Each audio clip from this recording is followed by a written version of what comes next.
सही। और सर इसके साथ साथ अगर पैरेलल हम चूँकि इस वक्त क्लाइमेट चेंज से बहुत ज़्यादा मुतासर हैं और उसकी वजह से मुख्तलिफ़ मुश्किलात भी हमारे मुल्क पर और कुछ सूबों में ख़ास तौर पर बहुत ज़्यादा शदीद महसूस की जाती हैं, तो ये जो इलेक्ट्रिक व्हीकल पॉलिसी एक गवर्नमेंट लेकर आई है 2025 से 2030 तक, जो इनके प्लान्स हैं 30% ट्रांसपोर्ट को अपना शिफ्ट करना है ईवी पर, तो ये कितना आपको इस वक्त काबिल अमल नज़र आ रहा है और उसके लिए हुकूमत को कितना तेज़ी से और कितना मौसर तरीके से फिर मामलात को आगे बढ़ाना पड़ेगा? चूँकि यहाँ भी चाइनीज़ कंपनी का इंटरेस्ट हमने देखा है, $350 मिलियन की इन्वेस्टमेंट की खबर कल ही सामने आई है। तो ये इंफ्रास्ट्रक्चर बनाने में इस वक्त हुकूमत कितनी संजीदा है और फिर इसके लिए भी मैन्युफैक्चरिंग प्लांट लगाने की जो बातें हो रही हैं वो कब तक हमें ऑन ग्राउंड होता नज़र आएगा?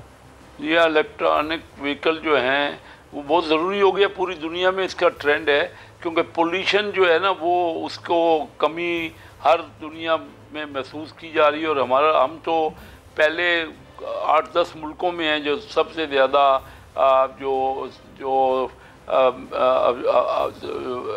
एटमॉस्फेयर से हमारा इम्पेक्ट हो रहा है, जिसकी जो क्लाइमेट चेंज है उससे असर हो रहा है। तो वो हम समझते हैं कि क्लाइमेट चेंज अगर ज़मीन में दर्जा हरारत बढ़ जाता है तो वो उससे क्लाइमेट चेंज में और ज़्यादा, और हमारा मुल्क क्योंकि बहुत ज़्यादा मुतासर है, हमें कोशिश करनी चाहिए कम से कम हमारे यहाँ पोल्यूशन हो, कम से कम कार्बन की एमिशन हो।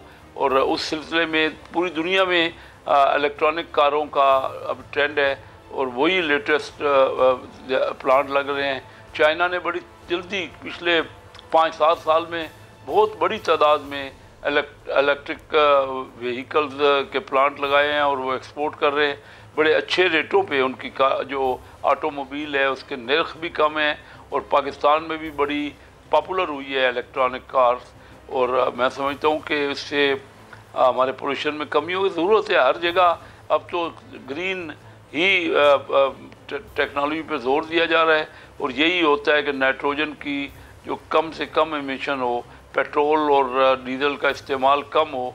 तो ये वक्त की ज़रूरत है और हमारे यहाँ भी बड़ी तेज़ी से लोग अडॉप्ट कर रहे हैं इसको। सब्सक्राइब करें और बेल दबाएं ताकि कोई खबर रह न जाए।